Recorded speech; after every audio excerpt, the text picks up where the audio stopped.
Bonjour à tous, bienvenue sur cette nouvelle vidéo, deuxième vidéo de notre aventure à Taïwan. Première vraie grosse journée parce qu'hier c'était une journée de transport. On vient de sortir, il est à peu près 13h, 13h30, on commence la journée tranquillement et on commence la journée avec un resto. On va se balader, on a vu qu'il y avait énormément de choses à manger ici, il y a beaucoup de restaurants dans les rues et tout donne très envie. On est avec Valentin aussi, c'est lui qui nous fait découvrir les rues de Taipei parce que ça fait quand même plus de 6 mois qu'il est là et des restos il en connaît, donc on va se balader dans les petites rues, on va essayer de se trouver un petit repas bien local, bien taïwanais. Ce qu'on va faire après le resto, c'est qu'on va se balader dans les rues de Taipei pour vous retranscrire au mieux l'ambiance qu'on a ici. On a quelques visites de prévues, notamment un mémorial là cet après-midi. Et l'idée, c'est de vous expliquer au mieux l'histoire de Taïwan. Vous le savez sûrement, la situation de Taïwan politiquement par rapport à la Chine, c'est assez compliqué. Et on va vous expliquer au mieux quelle est l'histoire de cette île particulière. À tout à l'heure.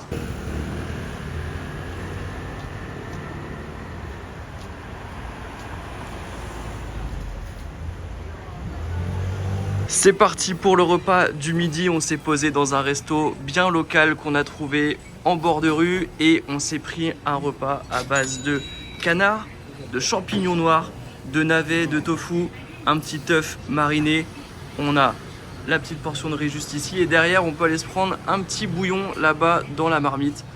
Le cadre est très local. Bon appétit!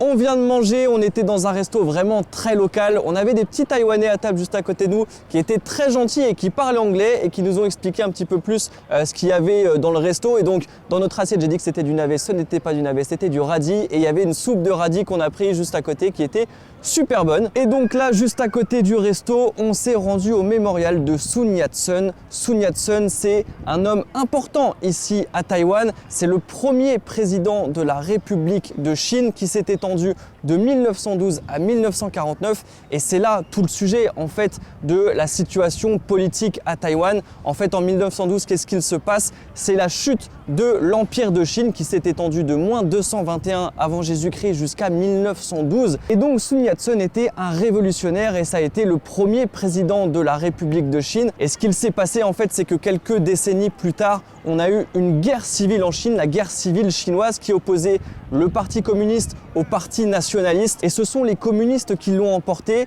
ce qui a poussé les nationalistes à s'exiler sur l'île de Taïwan. Et à partir de ce moment-là, à Taïwan, ils ont décidé de ne pas suivre le régime politique communiste qui était en Chine et ils ont gardé la constitution de la République de Chine de 1947. Et donc c'est à partir de là en fait qu'il y a vraiment eu une scission entre la Chine et Taïwan. Et c'est la raison pour laquelle ici, Sun Yat-sen a son mémorial parce qu'il est considéré comme un personnage extrêmement important pour l'histoire de Taïwan parce que c'est l'un des hommes d'État à l'origine de la République de Chine. On va aller visiter ce mémorial. À l'intérieur, il y a une statue de Sun Yat-sen. Il y a également des gardes à l'intérieur et toutes les heures, il y a un relevé de garde. Apparemment, c'est assez impressionnant à voir. On vous montre tout ça. À tout à l'heure.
Juste après le mémorial, on s'est posé dans un parc juste à côté, à 5 minutes à pied, qui est le parc de Songshan, et c'est une ancienne zone industrielle, une ancienne usine à tabac qui a été reconvertie en zone artistique et culturelle. Il y avait pas mal d'expositions, il y avait un petit marché à l'intérieur avec notamment des stands de nourriture, ça donnait très envie. Et ça nous donne un aperçu encore une fois de ce qu'on va pouvoir trouver pendant ce mois qu'on va passer à Taïwan. On s'est baladé ensuite dans les rues de Taipei jusqu'à tomber sur une petite boutique de bubble tea et ils étaient absolument excellents. On a pris un thé au lait avec du sucre brun. C'était parfait avec les petites perles de tapioca évidemment, et vous ne le savez peut-être pas, mais les bubble tea c'est taïwanais, donc nous qui adorons ça, on va se régaler pendant ce mois à Taïwan. Donc là ce qu'on fait, c'est qu'on continue de se balader et on va attendre que la nuit tombe pour vous filmer Taipei de nuit et vous donner un plus grand aperçu du festival des lanternes qu'on a quand même un petit peu aperçu hier, qui était vraiment sympa. Les lanternes sont allumées à peu près de 18h à 22h, donc 18h c'est à peu près le moment où la nuit tombe et c'est jusqu'à 22h. Et donc qu'est-ce que c'est le festival des lanternes? C'est la célébration de la première pleine lune du nouvel an lunaire. Les festivités ici durent à peu près une semaine sur Taipei avec les lanternes partout dans la rue, illuminées, c'est super beau. Et comme vous avez pu le voir hier, il y a beaucoup de lanternes de lapin parce que c'est l'année du lapin, il y a eu le nouvel an chinois il n'y a pas longtemps et on est encore en train de célébrer le lapin.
lanternes, on s'est rendu au mémorial qu'on avait visité cet après-midi. Énormément de lanternes dans tout le parc qui entoure le mémorial et énormément de monde aussi. Il y avait énormément de familles qui venaient prendre des photos, qui venaient apprécier les magnifiques couleurs quand la nuit tombe, parce que c'est vrai qu'aujourd'hui il a fait très gris, très nuageux. On n'a pas vu beaucoup le soleil depuis qu'on est arrivé à Taipei et c'est vrai que ça change beaucoup par rapport à la Thaïlande. Et dès que la nuit tombe et que tout devient éclairé, tous les buildings deviennent éclairés et qu'en plus de ça on a les lanternes un petit peu partout dans la ville, c'est quand même super beau. Maintenant direction le repas du soir, on va essayer de se trouver un petit resto. C'est pas ce qui manque, les restaurants dans Taipei, il y a vraiment des restaurants avec tout type de cuisine. Par contre, un peu comme partout en Asie, souvent les restaurants ferment assez tôt. Il y a pas mal de restos à 20 h, c'est terminé, on ne peut plus aller manger. Là on est sorti un petit peu pour apprécier les lanternes, mais si on y reste trop longtemps, on va rater tous les restos.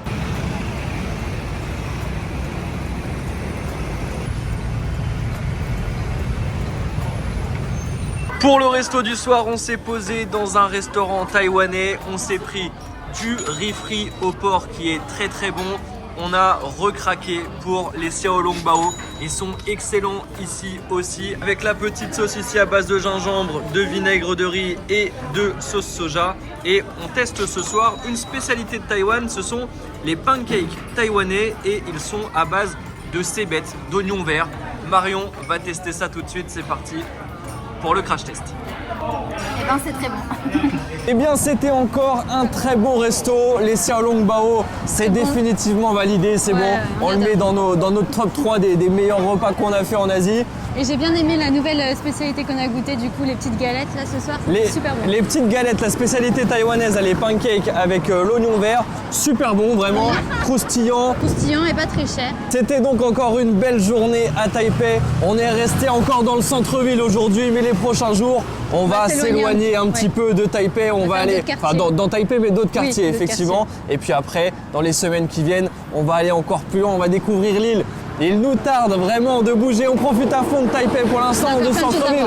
Mais qu'est-ce qu'on a de choses à voir et qu'est-ce que ça nous donne envie de découvrir la suite pour ceux qui ne sont pas encore abonnés. Il est encore temps de le faire, il vous suffit de cliquer sur le bouton s'abonner, ça ne vous coûte rien et nous ça nous soutient énormément. Pareil pour les likes, mettez un like sur cette vidéo si vous avez apprécié le contenu. Et pour les commentaires, vous le savez, on les lit tous. Ils nous font extrêmement plaisir. Et en plus de ça, vous ne savez même pas à quel point ça booste les vidéos. On fait de plus en plus de vues, vous êtes de plus en plus nombreux et ça fait extrêmement plaisir. Merci à vous. On se retrouve demain pour une nouvelle vidéo à Taipei. À la prochaine.